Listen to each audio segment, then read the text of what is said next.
All right, how's it going, Ryan? Yeah, pretty good. Good to see you out in your natural habitat back here in Adelaide. Good to have you here. Yeah. So got Ryan on to talk a little bit about himself and a few things that most people probably don't know about him. Kick it off with just saying that Ryan's the only person I couldn't entice with coffee. So what's the deal there, Ryan? I don't know. I think like going through like high school, uni, all that. You always got this massive grind when you have to cram out some study, and I never really wanted to rely on coffee to keep me up, or to wake me up in the morning. So I just never really got into it. Yeah. Fair, I guess. Fair. All right. So flip side then. Tell us a little bit about your story. So I know you study engineering. Is that what you always aspired to do? Yes and no. I started off doing a Bachelor of Science Advanced, so I was going to major in chemistry and physics, and then because it was so heavily research based in a lab, it didn't really suit like my desires. So then I swapped over into engineering because I wanted a bit more of like a practical sort of workplace, which managed to sort of land me here and as practical as you can possibly get, I'd say. And the chemical engineering aspect of it was just like really like process heavy.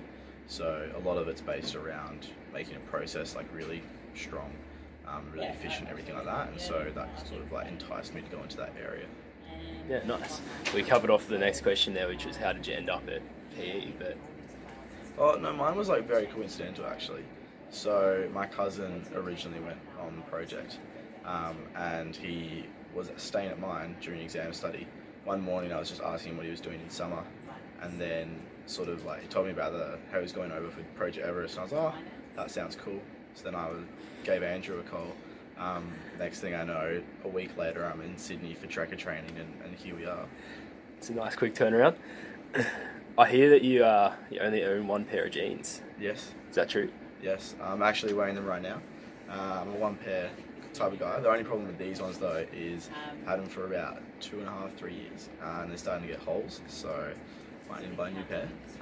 But they've been to many countries, that's for sure. Yeah. How far do you reckon they've travelled? A little bit too far, I'd say, for a poor pair of jeans, especially in the sweaty climates of Timor-Leste and Cambodia. All right. I'm going to speak on banter for a second, and Adelaide seems to think they're the banter champs, and I reckon it's been suggested that you might be the ringleader. What do you have to say about that? What do you reckon? It's a big call to make. I would have to gladly give it over to Kieran. I'd say he's probably the banter champion of Adelaide. But no, we definitely have a workplace environment of trying to be as sort of positive and energised as possible.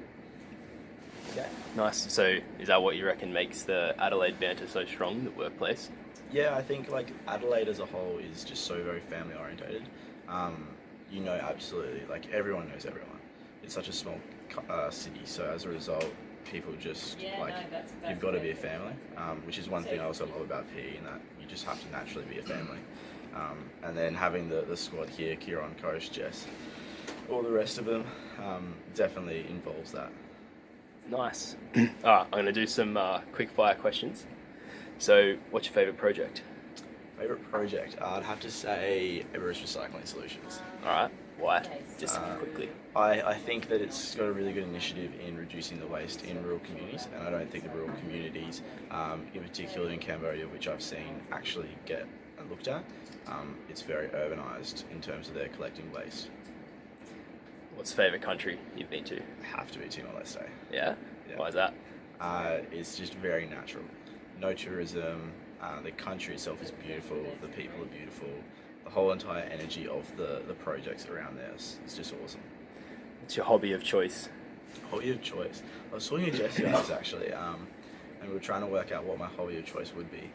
I don't know if it's really a hobby, but one thing that sort of keeps me in bed in the mornings, makes me such an awful morning riser, would have to be my dreams. I'm a lucid dreamer, and so I get a little bit carried away in staying in bed. That's cool. Haven't met a lucid dreamer before. It's the most valuable skill that you've learned. Most valuable skill. I don't know. The thing is like, as cliche as it sounds, you learn so many at Project Everest. I think the most valuable skill that I have learned is to chase knowledge. and to chase the knowledge that you actually desire.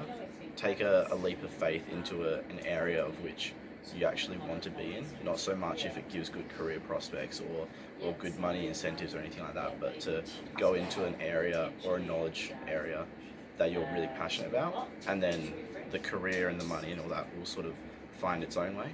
I think that was kind of the most valuable skill in terms of chasing knowledge. Yeah, nice. All right.